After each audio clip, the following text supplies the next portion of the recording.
we go.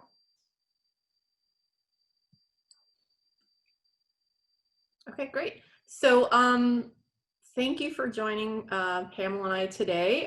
This is our first workshop that is coming out along to align with the teaching online guide that we've been developing.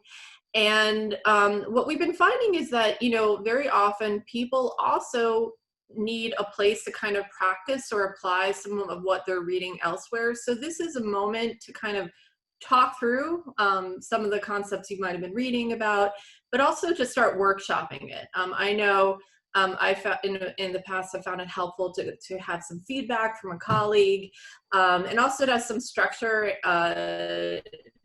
timelines to be working through. So that is, you know, so today's workshop we expect to be interactive. We will ask you to share at you know, different points in time. And it looks like my Wi-Fi is having some issues. Is that correct? Or is it looking okay? We had a momentary wobble, but you're back. I will flag it if you continue to have trouble. Okay, great. So let's get started. So one of the first things I wanted to do is, you know, when we asked you guys in the registration to share a little bit of information about yourself, it was not only to help us prepare for today, but also as an opportunity to quickly to build a sense of Allison, your audio is going out. Is with you today. Oh, geez. Pamela, do you mind taking this part for? Not at all. Okay. So we asked a few questions, again, to help us get to know you, but also to help you get to know us, each other a little bit without, you know, spending the time that we all, you know, is so valuable now, going around and having everyone kind of introduce themselves. So these are the questions we asked. What course are you likely to focus on? How many students are typical in that course? If this is your first time with the course, and if there's anything else that you think we might need to know or that might be useful to us moving forward. And Allison, since we are sharing from your computer, there we go. So, and so let's see if how my Wi-Fi continues. I'm very excited. We should have a whole new Wi-Fi set up next week. So this will be resolved, but right now it's, you know, we got to work through this. But from I'd say about 11 o'clock today, there are a couple people who might have joined late whose information is not captured. You'll see that there's a wide variety of folks in terms of the class size. We have somebody here who's teaching like a real serious jumbo, and some other folks who are teaching much smaller courses. So I think it should be interesting to hear feedback from each other. And then you'll see that most of you have taught your course previously. And there's some of you who are entering the course for the first time. And then we have someone who, I think two folks who are in other, and that's because I know two of the people who are joining today are part of the fellows program. So it's not necessarily a credit bearing class. It's a different scenario. So we might just do some modifications, adjustments, so it makes sense in the moment, or for those of you who are involved in the fellowship, if you just want to kind of sit back and listen, if you want to contribute, it's flexible. But you're definitely welcome to be part of here today. And like Pamela had asked before, on the chat, to just pop in which department you're from, which course you're teaching, so that we can know who is here, and everybody can see, you know, put face to name or blank screen to name and course. Great. So just moving on, I wanted to introduce myself. I am Allison Lair-Samuels. I'm the director of the Center for Teaching and Learning here at Brooke College. I'm also in the management department in the area of entrepreneurship. I see my counterpart Elisa is here today. We've collaborated before. And you know, one of the things when Pamela and I were thinking about developing this workshop is like to reflect on, are there any people or people like people whose work we've been thinking about in because they have touched us in terms of their teaching, and that they're teaching about something in a totally different modality. So I was thinking, I don't know if you guys know the radio station WKCR, but there's this guy, he's a DJ, I think he's also a professor at Columbia, and he does the show Bird Flight about Charlie Parker. And I am not, I would say I'm very much a dilettante when it comes to music and jazz. I feel like I can really more study theater or the visual arts. Music is not my strong suit, but I love to listen to music. And on his radio show, he basically will go through various concerts, recordings, give biographical information, and also really help like me know how to listen. Not like there's one way to listen to music, but as somebody who's not, that doesn't come naturally to me, he helps guide me on like the nuances of the music. And you know, right now at this point in time, when we're all thinking about how do you teach, for most of us in a different context, you know, I think he's a really interesting example of somebody who is really bringing a topic to life to me, like a quote unquote a student, but over radio. And you know, and I could totally see him being in a large lecture hall and talking about something, but it's just a different mode. And anyway, joining also with me today is Pamela. Pamela, do you mind? Hi, I was typing and I realized I just made a typo. So I love that, you know, all the little things get captured in the recording. So we're going to share the slides when the session finishes, just so you all know. So I'm Pamela Thielman. In addition to being at the CTL, I teach in the Communication Studies department. I teach Comm 1010, which is the basic course, and I've been doing that for, I was figuring this out, I think 7 years now. And the thing I've been thinking about this week in terms of inspirational kind of alternative methods of learning things is the 99% Invisible podcast. So this is actually a podcast that I have used in my Comm 1010 class before, for a particular project because they cover a topic that I wanted my students to explore. But in my other hat is that I work on history of design, and I teach that at another institution. And as I've been thinking both about reshaping my communication course and reshaping that design course, I've been thinking a lot about how we can describe in sort of active, interesting material terms, things that I can't bring into the classroom, right? Like, how do I describe dimension and scale? And how do we describe things in ways that are really engaging?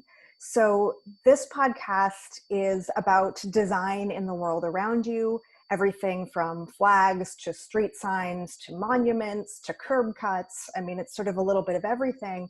But I've been going back particularly to their episodes on architecture to think about how do I bring a sense of the world, you know, the built environment, the three-dimensional world, into this two-dimensional space. So we've shared these. So these are links that you can follow later on if you're interested in hearing more about these. But I think it's really useful and interesting to consider people who might be teaching in these alternative ways as a way of inspiring the sorts of things we can now do, thinking that of the online environment as an affordance and not just a barrier or something we have to overcome. Yeah, so now just segueing into actually today's topic, today we're going to be reflecting on our current approaches to course material, and also review synchronous and asynchronous course structures, basically because it's very important to understand this concept when you're thinking about how to design your class. We'll review the background design approach to your course creation, identify and reflect on the current learning goals for our courses, and then look at one course unit and consider what changes might be necessary for effective online learning. We'll then have a chance to articulate the next steps in our course redesigns. And lastly, what we're going to be doing is towards the end, give you a sense of like a behind the curtain look at how we created this workshop. So if you have found any of the particular activities helpful or engaging, you'll get a sense to see how we structured it in case that would be helpful during any of your future synchronous sessions. And lastly, towards the end, we'll leave some time for questions. I would say though, if you have a question that comes up, feel free to drop it into the chat, especially if you're like me and you're afraid of forgetting it. But we will dedicate really time towards the end for Q&A. Okay, so I think, very much it's important to start from what we're already doing. So to spend some time thinking about what has been working well with your current course design, and you can reflect on that from the perspective of before the spring transition, or you could think about what worked, well during the, that crazy last spring we've been having, and then what could be better. And also what most concerns you about shifting to an online format. And then what is something that you hope is an outcome of this process? So not just about, checking the box to get things done or all the concerns about it, but also like, how can this be something that's actually something that you would like to accomplish in your course in a positive sense? So before we segue, I just wanted to, do a little bit of check-in. There was some homework. We called it pre-work. It's a kind of a bit of a euphemism. And so the spirit of my asking the following questions is not in a make you feel guilty kind of a way, but more to get a sense of, where we are. So you are about to witness the first time I am launching a poll during a Zoom session. So let's see how this goes. Oh, good. So can you see a poll? Ooh-hoo-hoo. Okay, so the results are anonymous, so no shame here. But if you can please I'll give you like 1 minute.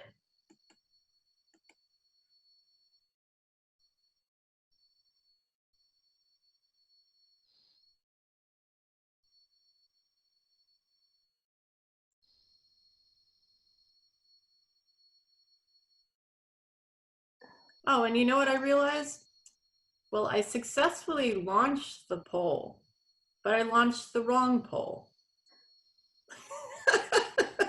The good news is 100% of the folks who can vote are voting. So that's good. It's a good level of participation. Excellent. This is excellent. Okay, so we can see here the results of the poll that I meant to ask, did you do your homework? I could swear I have another poll set up that said someplace with it. Okay, so we'll see, as this kind of validates a lot of what we were talking about before. So I'm sharing the results.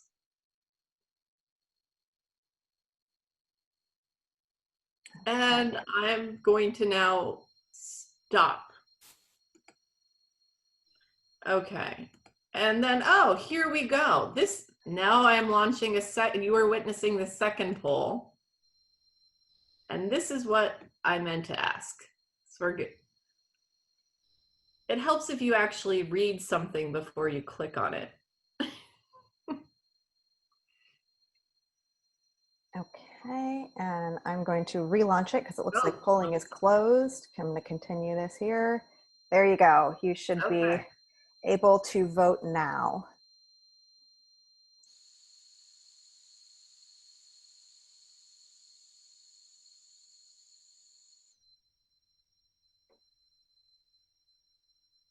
Oh my goodness, we have such dedicated students.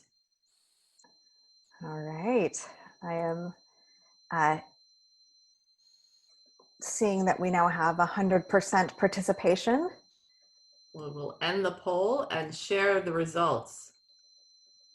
So you can see that we have very strong, was it homework adherence or what the Compliance, I think, is compliance? although that Yeah. word just makes me itch a little bit. Yes. So this is a very dedicated crew to here today. So you could see how this could be helpful when before launching into something to find out if people actually have done the work, so you know how to modulate what you're about to start talking about. Okay, so I'm going to stop sharing the results. And it seems like several of you did have a chance to rewrite your learning goals. Some of you may have not, but I think that's fine. You'll get caught up. Okay, so now that we kind of know where things are, I just wanted to quickly refresh, and probably for those of you who have joined a number of our workshops, you're like, I stop talking about asynchronous, synchronous, we got it, but you never know. So, and it just helps to make sure that everybody's on the same page with this. So the main idea here is like what we are experiencing now is synchronous learning, where we are all in the, sharing a communal moment in which we're learning in real time together. And then there's asynchronous. So for example, if somebody later on reviews this recording, that is asynchronous learning. So it's really the timing of the learning taking place, and there's pros and cons to it as outlined here. And then the other image that I have is this idea of scaffolding, and that's a term that you're going to hear frequently throughout our workshops, and it's the idea that for example, a lot of courses, they have a final presentation. Typically you don't just say to the students, okay, here's your final presentation, go present. There's a number of steps that lead up to that, and that's actually a lot of what we're going to be doing today is helping you think about what is that like destination goal you're going towards, but also starting to think through some of the steps that you might need to take for yourself as well as your students to help get you along. So turn it over to Pamela. All right. So to get us started on that process, we wanted to talk about the idea of backward design. This is probably, if you hadn't encountered the term, you've probably encountered the concept, or you may have intuited it in your own course planning. This is the term is really specific to curriculum design or instructional design. That's where you're going to hear it most frequently.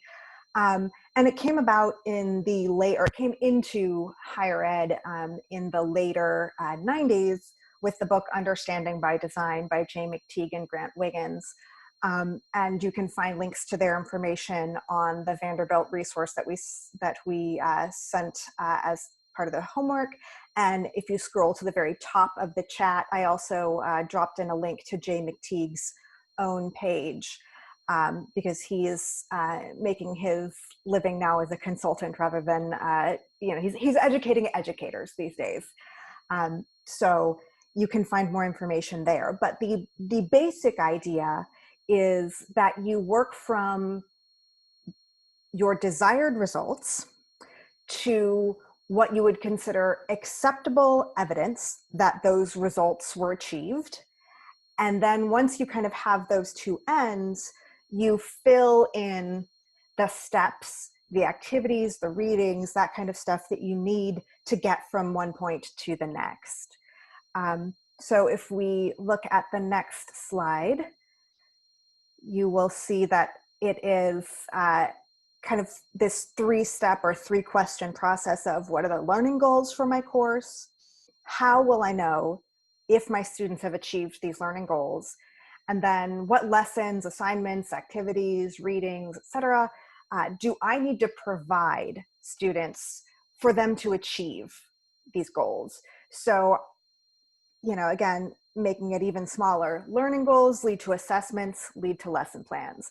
So if you're thinking of this spatially, as I do, you're probably realizing by now, backward is maybe not exactly the right, because it's kind of jumping around, right? Um, so this is a good moment to say that we are not doctrinaire about anything at the CTL. We offer backward design. We offer the worksheets, the prompts, all of the stuff in the Teach Online guide in the spirit of find what's helpful to you. So while backward design is a good frame and it's something I like to work with, take what works for you and run with it, and you know, feel free to leave the rest by the wayside. So just jumping on to the next slide, this all starts with learning goals. And just again, as with the synchronous asynchronous, you're probably familiar with this, but let's just say it once to get it out there. Your learning goals or your learning outcomes are the things that students can expect to have learned or to do, depending on, be able to do, depending on the type of class that you teach, by the end of a set time, and that's usually the end of the semester. So learning goals ideally are simple, but they really do need to be measurable. That's how you're going to get to that backward design thing, because if your learning goal isn't measurable, if it isn't sort of explicit enough, you're going to have a hard time figuring out, well, what's the assessment to see if this has been achieved. So I give as an example here, one from my own course, Com 1010, the department provides a set of learning goals. So the example here is, in this course, students will develop basic skills in organizing and delivering speeches. So it's fairly straightforward, and the measurement is, can they organize and deliver a speech? So that's kind of the framework from which we're going to work today. Digging in a little bit more, if you've looked at the week 1 guide online, and let's go ahead and move to the next slide, you will have noticed that the first step in the week 1 guide is to identify or write down. They suggest rewriting your learning goals.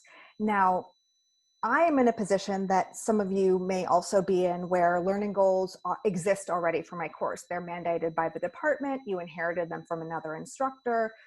So you probably already have them. They're on your syllabus, right? So on the left-hand side of the screen, you can see what my department has given me, and it is what's been on my syllabus for the last, however long we've had this version. But when I started to think about how I wanted to redesign my course for online, I took a moment to think about, even though these things are provided by the department, when the online guide suggested, and I'll say I actually have done the 4-week online guide for my own course. And I did it in the first iteration in early June. So I thought, well, what would happen if I did rewrite my learning goals? So I actually used the language that they suggest. And I say they because some of my colleagues, Lindsay Albrecht and Hamad Sindhi, Seth Graves, are kind of the main movers behind the 4-week guide. So I just tend to think of them as a sort of wonderful unit of people who've provided this great resource. They suggest the language, by the end of the semester, students should be able to, or students should. So that's the format I took. I used their language, and I just rewrote the learning goals, kind of how I saw I had been teaching the course over the last, how it sort of iterated over the last 7 years. So if you look at the ones on the right, they are different.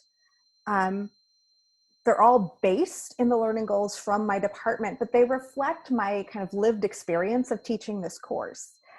And something really interesting happened when I did this. And this is why I suggest it's useful, even if you developed your own learning goals to begin with. Just see what happens if you rewrite them. Because what I discovered was, rather than thinking about basic skills, right? I had pulled out that learning goal before. One of the basic skills that's become a real kind of tentpole of my course has been research, because students need it. I get them at a key time early in their careers. I get better outcomes when I really focus on research. So I wanted to make that an explicit part of my learning goals. So when I started to work from my revised learning goals, it actually changed the shape slightly of the way that I did my course. And we'll look at that a little bit later. I've got a bigger example you can look at in your own time. But in terms of learning goals, this is one of the reasons we suggest starting from that point and trying to rewrite or reword or rephrase or just reconsider, because you might discover something new about how you want to go about shaping what's happening. So let's jump to the next, so that's our first step here, is to take a couple of minutes to reflect, type out, write some notes, or just consider what are your learning goals. Think about how you might rephrase or reconsider them to better guide this process of transitioning your course to the fully online format. Okay, so I am going to move on. Now that you've had a chance to think some more about your learning goals, it's time to transition to focus on really the topic of today, which is like redesigning a unit in your course. So this is a moment for you to think about which unit in your course you would like to focus on for the rest of the workshop today. So in some cases, the learning goal itself can be its own unit, or in other cases, a unit might consist of multiple learning goals. So for example, in the healthcare MBA course I teach, I think of a unit being the development of a business plan and presentation. And there's multiple, and that's something that occurs in iterations across the course of a semester, and that is comprised of a number of different learning goals. So what I might do is reimagine how would I take this process of guiding my students through the development of a business plan that usually when I previously taught included workshopping it during face-to-face class time, how I might transition that into the online environment. So what we're going to do is to actually, in a moment, I'm going to put you into breakout rooms. Whoops. Wow, I'm going crazy here with the trying to, it's sometimes very hard. I don't know if you have found trying to find your control buttons on Zoom once you start showing something. Okay, now it's popped up. So what I'm going to do in a moment is put you into breakout rooms where you will be paired with somebody else. And this is a moment for you to kind of declare what is the unit that you believe you're going to be focusing on for the rest of the workshop today. So maybe for each person to spend about a minute and a half describing what unit they would be interested in focusing on. Okay, so away you go. I'm going to randomly set you up.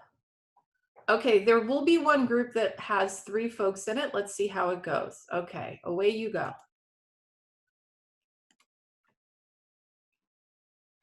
Okay, welcome back. I'm going to try my video again. Let's see how this goes. I've been feeling so antisocial. Okay, so so hopefully you've had a chance to identify which unit you're going to focus on. And again, in the spirit of reflecting on what you currently have been doing, we'd like to guide you through these questions. And following this is a worksheet that we will send you, and we'll give a chance for you to start doing some self-reflection on this. So the first one is what are the course learning goals in this particular unit, to start mapping that out. And then for you to think about, assuming that this is a class that you've previously taught, how have students been learning the course content? For example, have you Is it through readings? Is it through lectures? Is it through case discussions, watching videos? So how are the students learning the course content? And then where? So has it been in a face-to-face class? Has it been during asynchronously during homework? So again, to start actually mapping out what practices you already have in place. And then in many of our classes, students need an opportunity to practice or apply the course content. For example, in a math class, you usually would have homework problems, right? In my area discipline, very often we read about case studies, and then students give their opinion on what they would do in the position of leadership.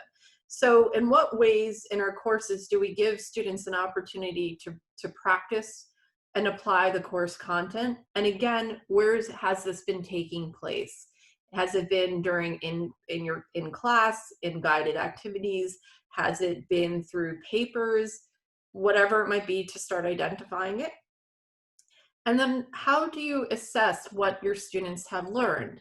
Very common ways through quizzes, exams, capstone projects, and other cases it can be informally. Like for example, during a class discussion, you ask students, does anybody have any questions? Or you call upon people to have some sort of dialogue about a concept. So for you to think about where are these moments of assessment taking place, whether they're kind of formal assessments, such as a paper or a test, or more informal check-ins.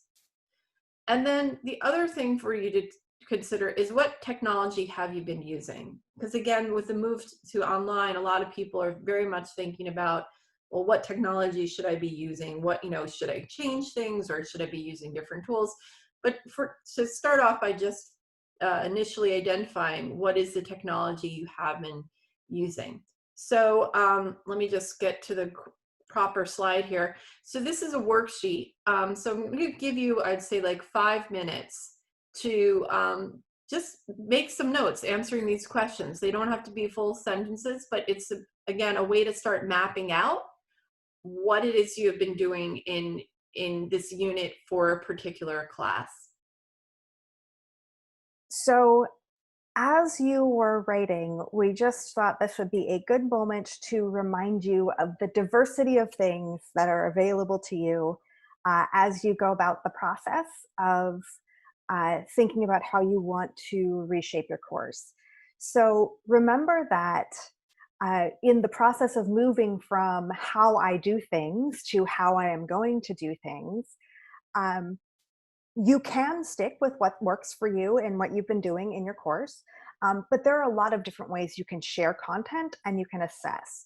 So I know a lot of us have a textbook, so you may be thinking about readings, but I do want to remind you that as much as you are probably a little bit tired of sitting in front of a computer screen with words coming at you all day, your students may be also. So maybe you want to move away from a more traditional textbook and do your readings in more short format, like articles, or maybe you want to include video or audio from the web. I mentioned I use the podcast 99% Invisible for some projects. I use TED Talks. There can be YouTube videos. You could provide recorded lectures or live lectures. Remember that sort of planned asynchronous content can be really useful in terms of lectures. If you need to cover a little bit of history or a little bit of background, and you can do it in 10-ish minutes, maybe provide that as homework, and then don't use your precious synchronous time to do that. So you could also invite a guest speaker. Even just having somebody new in the room, as it were, can be really nice. And since so many of us are at home, it is an opportunity to ask your friends and colleagues for some of their expertise. And do remember, I know some departments have historically offered small considerations for guest speakers, and that may no longer be available. But you can always offer to reciprocate with a colleague and swap guest speaker spots. You can offer them, an Amazon gift card or Postmates them something tasty. But do remember when you're asking for a guest speaker, even someone you know and love, maybe somebody who works in your department, um, that we're all working pretty hard. So do try to give them some sort of lovely thank you. Um, but it is a really fun, really small way to change things up for your students. Whether you provide that guest content as a very short, recorded, tell us for 5 minutes about this, anecdote from your career, or a more formal live interview that you could do over Zoom. Um, so that is a little something about uh, different types of content. And Allison's going to talk about a little bit of changing up assessment. Yeah, again, in the spirit of trying to broaden the options after you've reviewed what you have been doing, there is a range of different ways to assess student learning. Some of them, again, are more formal, more complex than others. You can do some informal reflection and writing. We've been doing a lot of that. Today we did the poll check-in when the correct one was launched. we assessed what, was a moment of assessing what was going on. Um, I'm a big fan of asynchronous discussion boards. That can be a wealth of conversation and dialogue with your students, as well as synchronous discussion. And of course, there's quizzes and exams. A lot of us use oral presentations, and they can be live, or you can also have students record their presentations as well.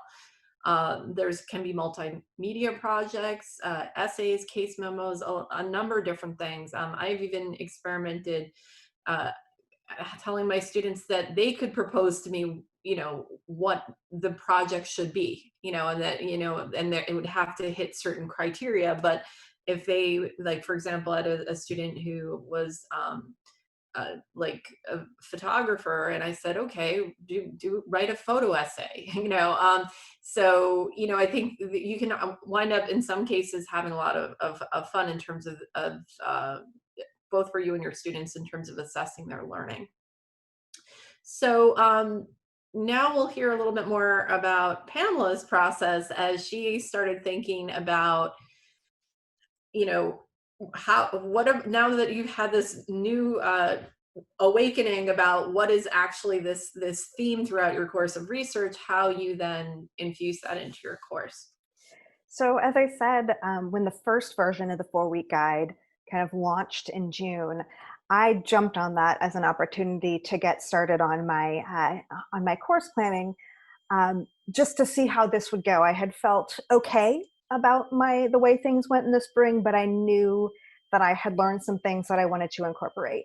And again, as I saw the learning goals and I saw how much research was a priority, I thought, well, oh gosh, I think Unit 1 is not the informative speech, which is the sort of big departmentally mandated assessment for kind of, there's 3 of those. This is on the way there, but this is actually its own unit. And so one of the things that rewriting my learning goals did was to sort of give me mental permission to say, I'm going to take a unit that is usually part of this larger project, and I'm going to break it down into its own thing. So starting with that idea, I thought, okay, well, Unit 1 is conducting research for oral presentation, and I'm not yet focusing it in on the informative speech. That's where we're going. But just what do I need them to do? I need them to find materials. So that turned into task 1. And I have a variety of materials that I wanted them to find, so I listed those things out. And I'm showing you, actually, this is actually excerpted from my own actual notes, which I'll share in more detail in the follow-up email. So task 2 was going to be, okay, once you've found the materials, you have to read them and you have to be able to summarize what it is you read. So then, to me, that has always been the annotated bibliography. So I thought, okay, well, they find these materials, then they're going to take some of them, because I don't expect them to read a full book in the time given on the topic. Choose 3 of those items with their 5 items, choose 3, make an annotated bibliography. good. Those are all assignments I had before. Um, and then the step that turned out to be missing between go find material, be able to summarize it, and then make a speech was synthesis. And so I kind of added this extra step with task 3 being synthesize your information into a whole. So now you've done the research, you've found a bunch of stuff, you have properly cited it, you have uh, summarized what is being said. Now take that and turn it into something. Do the synthesis. Have a frame, have a context, have an opinion. Um, and so at the end of this kind of 3 task sequence, I thought, well, this is an oral communication course. So what I want them to be able to do is present their synthesis. So that is the first round of things that I came up with. That's the first sort of iteration of what does my new unit look like? And most of this stuff is already in my regular syllabus. So when I finally get back to the syllabus step, I can show you what that looks like. But there was kind of a step between this and plugging this into a syllabus, which Allison, if you will turn the slide here. I know this is a little bit small, and again, I'll share it with you in another format. But I actually needed to flesh out not just what I want students to do, but what I actually have to do for this unit. So again, if we go back to task 1, and task 1 was students have to learn how to find materials. The thing that they're actually going to deliver to me is this MLA works cited list. It's going to have 5 items. I've already delineated what they are. What I need to give them, so this is that backwards design. I have the goal is that they need to find things. The assessment is, can you make a works cited list? The things I need to provide are some kind of, I do a 1 synchronous course per week. That's how I like to do mine. So on Monday, I'm going to need to provide a synchronous lesson with slides that talks about what I consider to be effective academic research online.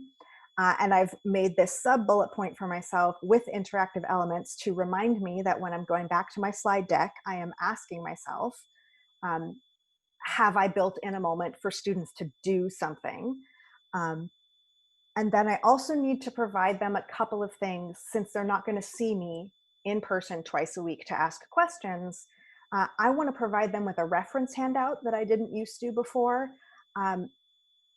about which resources I consider appropriate for my course, because that's going to be different from anything else they're going to find online. And that's usually a question that we flesh out in conversation in class. But I want to be open to the possibility that we may not have that conversation in the synchronous session. So I need a handout for them on that topic. I also need a handout on MLA format.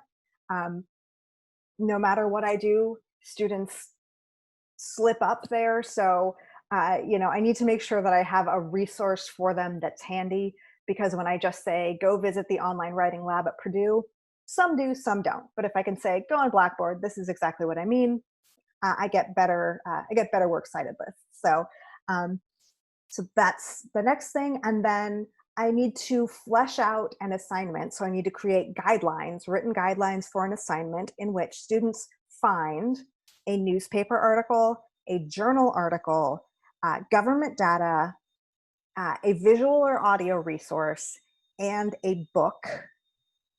And they are going to be on a given topic, and they are going to be turned into me as a works cited list in MLA format. So those are the things I have to actually provide: a lesson plan for myself, slides for myself, 2 handouts, and assignment guidelines. And I went through every task in the unit this way, and created essentially a checklist for myself. So if step 1 was the previous slide where it was that kind of, here's what I want them to do, this slide shows that next iteration for me of like, okay, this is what I want them to do, this is what I have to do. And then I actually went through and created this as in a document, turned the bullet points into little check boxes, and checked them off when I had a handout. when I had written my guidelines. So it's creating a roadmap for myself, or it created a roadmap for myself in actually making sure that I have all the pieces that I need to teach my course. And at this point, this might start sounding like, oh my God, this is so much labor. Yes, is the short answer. But the longer answer is, when you do an in-person skills-based class like mine and like many of yours, so much happens in that interpersonal contact in the room.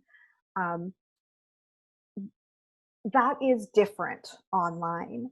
But by creating really good infrastructure, by making sure you have a handout, just in case the information doesn't kind of organically come out of the conversation that happens online in your synchronous time, you're ready to provide students with the information that they need. You don't have to then realize when the assignment gets turned in, oh no, students are still confused about what I consider appropriate, and I've got people using secondary sources that they shouldn't, or reference sources that they shouldn't be doing, and now I have to go back and teach this thing again, right? So even though this may feel different, more labor intensive, or more prescriptive than your usual course planning, I really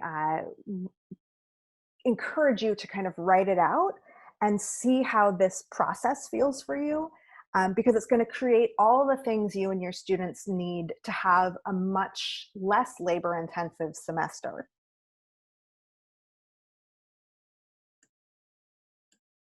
So, building upon that idea, it's now time for you guys to start getting into the weeds a little bit about what you're thinking about doing for your unit. And before talking this through, I just also want to build on some, this issue of labor that Pamela brought up. This is day one of a 3-part workshop series. And the idea for today is for you to start laying the groundwork for this unit. But then even though our guide says next week, week 2, work on another unit, instead, we're focused on this same unit over 3 weeks. So the idea for today is for you to get started in this. And then should you be able to join us next week, we'll ask that you have a draft. So I'm kind of giving you like a heads up for the second round of pre-work. But the other thing that we are also going to point you to is to a set of resources that are ready for you to look at and to also repurpose. So that way you don't necessarily have to start from the bottoms up. So we'll talk a little bit more about that later on, but just also, I think it's at the CTL, we very much acknowledge the amount of labor that goes into developing courses that are thoughtful, and we're always trying to point you in the direction of pre-existing resources that you can utilize and make your own and customize, so you don't have to start from the ground up. Okay, so focusing again on this big picture worksheet in front of you, the purpose of this is to just get you don't have to fill this all out. So I think what I'm just going to do for the sake of time is to give you, let's say like 5 minutes on this, and but for you to start thinking about, for this particular unit, we've asked you to start thinking about what are the learning goals that are associated with this unit. And then what are some class activities that you might develop or already have in place that would help your students progress towards this learning goal? So, Pamela just outlined, these are the various deliverables and tasks. I guess the vocabulary here I'm using is a class activity. And then I think it's important to identify what is the real purpose of this, because this is something that often comes up when we ask students to write, and sometimes faculty are unsure, like, to what extent do they have to do a deep, close reading, provide extensive feedback, and sometimes there's moments for that, but other points it's not. It's more about giving students the space to practice or think or reflect on something, and maybe It doesn't have to be the most wonderful grammatically, written piece of work, or, but so think about what is the purpose of this class activity. And then there's the question is, should this activity be something that's done by the student and individually? Should it be done in groups? And then, or does it make sense to approach this or give practice in this in class? Then for this class activity, the where, so is this in class or is that outside of class? Is it synchronous, asynchronous? Engagement approach is like, what are your plans to get the students excited and engaged in the material? So part of it might be helping the students understand what is the purpose behind this assignment, or how it can better serve them in opportunities for the future. How will you assess what this activity is? And then thinking about, would you have to develop any special new instructions? And yeah, so I'm going to give you a couple of like, say, like 5 minutes to just start doing some free writing in this area. And just to give you a heads up that I am going to ask you to share this at some point. So you should try to focus and do some of it. Okay, so we are going to move on to the another worksheet that can be helpful as well. So we're going to just kind of skate over this a little bit, because this is where you're going to think more about detail. So this is something you probably want to take a little more time with. But it's mirroring that process that I kind of talked about, where I thought about what are the big picture kind of tasks and things, and then really getting that down to what are the students giving you, what are you giving the students. So this worksheet can help you with that. But we are talking a lot more than we usually do in a class, and we don't want to give you the impression that this is our preferred method, or this is what we're recommending for synchronous Zoom sessions. We do have a little bit more of an activity for you to chime in on. So Allison, if you'd Sure. like to. So we're going to go back to these fantastic breakout rooms. And it's the idea that we're going to do groups of 3, hopefully. So it's a chance for everybody to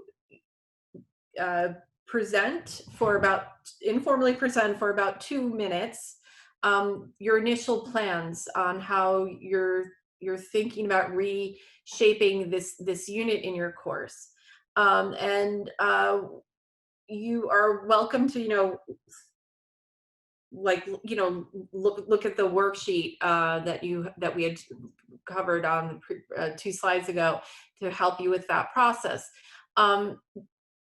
So one person will be the presenter. Another person is going to be the note taker, because very often when you're the person who's presenting, it's hard to take notes for yourself. And then there's going to be another person who's the third person should be the timekeeper, because we have a limited amount of time. We want to make sure everybody has a turn. So therefore, we're going to ask that the first 2 minutes, the first presenter speaks for 2 minutes about what their ideas are, and then you shift gears, and then you spend the next 3 minutes where the people who have been listening brainstorm and give feedback on the idea. So the idea is trying to expand the options of how you might be thinking about assessing your students, delivering the course content, whatever it might be. At this point, when you're giving feedback, don't worry about it being practical, or if it's something that might seem a little bit odd for your discipline. It's really about expanding the menu of choices that you might consider for your course. And then we'll ask, and I'll put into the broadcast when it's time to rotate the roles and then to repeat.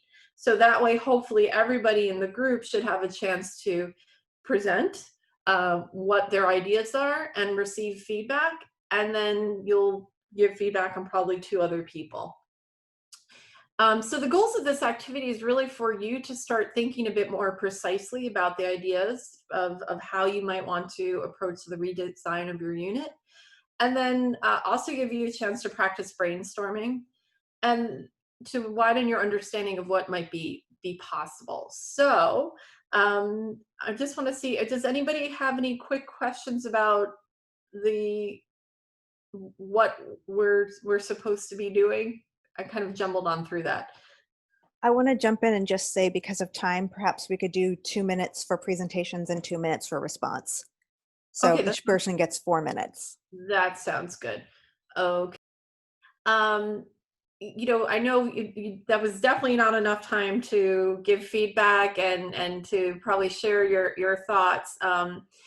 But we just wanted to get the process started. So just moving on quickly because we're nearing the end of our time. These are just some other brainstorming questions you can consider when reviewing your ideas. For example, uh, reconsidering if something that you've traditionally done in person can shift outside of the synchronous class setting. Again, reconsidering, does it make sense for things to be done by individuals or groups or as a class? How can you help students understand the relevance of the task? And yes, I'm not going to go through all them in the interest of time, but I just wanted to share these with you. And Pamela, I will pass this along to you. All right, so there is more homework or something we'd like you to do for next time to make the next session productive and also a little bit more, interactive. One of the nice things, and you'll see if you're able to stick around for the pulling back the curtain, is that, one of the things, you can build more engagement as you go, as you are sort of building content and shared ideas. So in order to prepare for next time, there is a previous workshop, I guess, or Zoom session that we'd love you to watch, which is about how to use existing assignments from our CTL sites, Teach Hybrid and Teach OER. The object of that session was not to ask you to sort of reinvent the wheel, but to help you not reinvent the wheel. So it's an exploration of what those two sites are kind of briefly, and then a look at, here's somebody who's got a really good discussion board assignment, and here's somebody who's got a really good shared annotation assignment. So looking at what other instructors at Baruch have already done that you could borrow if you're interested. So that is the first thing, is watch that video and then just poke around on one or both of those sites, get to know what's there, see if there's anything that you're interested in. And then second, just starting to draft out this unit in a rough way. You can use the Your Unit worksheet, which again, we'll share that in a doc format for you to fill in if you prefer to work that way, or you can work in a format that does it for you, if that means a spreadsheet or something like that. So at a minimum, what you'll need to do is identify the learning goals for the unit that you're working on, what those components are. And by components, we're looking at like actual content, like what are you covering? What are you going to have students do? What are they going to read? What do you need to provide? So looking at just filling out what comprises this unit. So that's what we'd like you to come in with next time, something in a format that you can discuss and you not share it and necessarily send it to another person, but be able to talk through it and work through it with somebody else.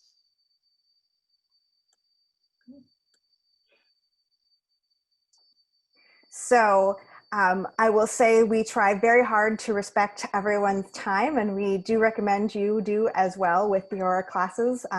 So if you're able to stick around for a couple more minutes, we will talk a little bit about why we've done things the way that we've done things. But Allison, really briefly, do you want to just click onto the next slide just so we get our contact info to anybody who has to leave now? There are 3 ways to stay connected with us. You can email us directly. And you can find us in the contacts in your Baruch mail. You can visit the CTL site if you have any trouble finding us. If you just Google Baruch CTL, you'll find us. And then within the CTL site, there is an AMA forum, an Ask Me Anything forum, and you'll get an answer to a question within 24 hours from a CTL staffer. So those are good ways to stay connected with us in the next week. But so for those of you who have to go, thank you for your time. For those of you who can stay, let's get a little meta here. Allison? Yeah, so basically one of the things that we wanted to do is kind of, again, share how we, what was the design of today's session. So with the idea too, we're going to be giving you this slide deck, and if you want to reuse, repurpose any of this, you absolutely can. So we're showing you what our plan was for today. One, a big focus at the CTL is like, how do we build a sense of classroom community in an online environment? So we intentionally designed a couple of icebreakers. That's one of the polling and in the registration, that was a moment for that to help us introduce you to each other. This is particularly for those of you who teach the jumbo or larger size classes. It can be hard to figure out how to carve up enough time so everybody can introduce themselves. So this was like a quick way to show, that you can share information about the class as a community without, taking 20, 30 minutes of your class time. Then, a big question that also comes up, a lot of faculty are like, well, if I can't require a web camera, how on earth can I take attendance or engage class participation? So by asking you guys to drop, into the chat and also doing that polling, that was a quick way for me to see like, who's here, who's participating, who's listening, following instructions. When I saw people say, I did not do this on purpose, but when you were like, I can't see the poll, I was like, oh, they're paying attention. So I'm not saying to suggest to play tricks with your students that way, but just having these moments of interactivity and engagement are a quick way. Not only are they fun to shift the energy in the room, but it's a way to assess engagement in the class. I want to jump in on the sort of food, introducing ourselves and sharing the food for thought kind of audio. It's something that came up when we were talking to each other, but it's also something that if you have a small class, a seminar size class, it's something you can easily do as kind of a whip around as an icebreaker at the beginning of every session. That's what I do in my smaller classes, is I have a question of the day and everybody knows that it's like a one sentence answer, but it's like, tell me the thing that you're watching on your streaming service this week that is giving your brain a break, or tell me the one item of clothing you cannot live without, right? Like, it doesn't have to necessarily be course related, it can be. But that's just one way to kind of, again, build community. And I'm seeing a question about polling being anonymous. So I think I clicked a button that says anonymous. So I'm assuming that you can make it so that it's non-anonymous. The thing is that you have to set up register in order to do the polling. You have to have people register for your class. So there's the setup of it happens before. I can't just in the middle of class, create this poll. You can during the class do the reaction thing of like, yes, no, go slow, or this or that, but it doesn't capture the names necessarily. If you use Blackboard Collaborate Ultra, which is the video platform embedded in Blackboard, which is what I use for my classes, that does, you can just create polls on the fly because everyone's already registered, because it's only open to students who are on your class Blackboard page. So that is one difference between Zoom, is you don't have to set anything up in advance because you've already got a closed group. Yeah. Oh, Linda, that's annoying. When people write something that's like a downer. Yeah, I feel like we've all encountered somebody who's just being very contrary about something. I usually call them on it. I'm like, can you do better than that? Come on, really? Like you put on a chipper voice. Anyway, yeah. I'll keep going on, but if we want to talk a little bit more about those moments later on, we could circle back to like how to handle those, moments where somebody is really, the Debbie Downer of a classroom community building moment. Okay, so then we started shifting gears after the icebreakers to doing more content. And we wanted to just make sure everybody had some basic definitional understanding of what we were going to be covering today. And also did the check-in, did people do their homework or not? To guess, because if nobody had done the video, then I think we probably would have switched gears and spent a little bit more time explaining things or checking in. Covered backwards design. And again, because we had the asynchronous video assignment, I think when Pamela and I were planning, we're like, we don't have to spend as much time talking about it because you already should have had some basic background in it. Then we talked about the learning goals and then gave this moment for students to do a little bit of, students, meaning you, some reflection on it. So this is again, a moment of practice or application that we did together. And talked about what is a unit, and we did we did a think and pair. We didn't do as much of a share out. Yeah. Because we ran out of time. But again, this whole idea, because I don't know about you guys, but sitting in Zoom meetings where everything's just so one-dimensional for hours can be really hard. It's really nice to have these moments where you can informally talk about something that's related to the class or something you're doing. So we wanted to include a moment of that today. And then again, to have a moment where you're reflecting. And then in the rethink of thinking of this unit, we wanted to, I think with this topic, we're kind of challenging wanting you to think specifically, but yet we also want you to think broadly, use this as an opportunity to broaden your expansion. So there's something in and out of the content. And just also throwing a lot of different sources of food for thought, right? Here are some ideas. Think of what you already do. Think about some other possibilities. Here's what a specific person does. So a lot of inputs. Yeah. And I found, again, because people are different learners, it's very helpful to have a precise example. So Pamela's talking through her process was a moment to really talk through, apply these concepts in a specific way. And then we did the breakout room. So hopefully that was a moment for you to start sharing what you're working on, and also to do some community building and practice some brainstorming.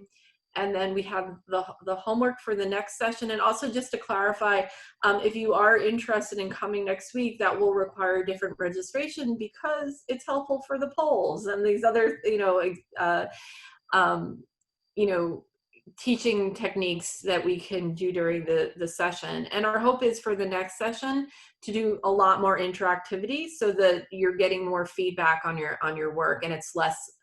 Today there's a lot of Pamela and I being talking heads, or my name and a voice emanating from it because of the web camera issues. And then, very much we are trying to, be transparent of what we're trying to do during the sessions and to kind of pull back the curtain so that way you can consider when you're thinking about what you want to do, hey, I like this moment, or that didn't work for me, I didn't find it, or this was the advantage of doing it this way, but this seemed to be a drawback, so that you can have a lot of learn by doing moments. And then now we have some more time for questions.